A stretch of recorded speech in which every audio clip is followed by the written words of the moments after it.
ఇంకెవరా next. నమస్కారం అండి. పాటలు రాయడం అన్నా పాడడం అన్నా నాకు చింతకాయ తొక్కుతను పెట్టిన విద్య. అట్లనా అమ్మా? ఏం పాట రాసినావమ్మా? ఇక ఇంటి అన్నా సారు. పచ్చగూర పాలకూర నేను వండినా పంది కూర తిందురారా మొండి మొగడా. పచ్చగూర పాలకూర నేను వండినా పంది కూర తిందురారా మొండి మొగడా.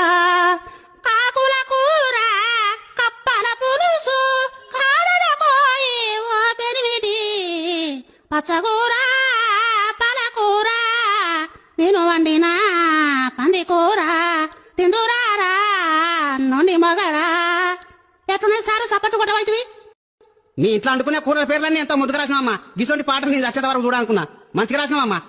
ఇక పాటకు 25,000 ఇస్తా అంటివి కదా, ఇంకా పైసలు ఇస్తే నేను పోతాను. ఆ పాట నన్ను ఎడతారు కావచ్చు. ఇంట్లో ఏం కూర లేకుండే.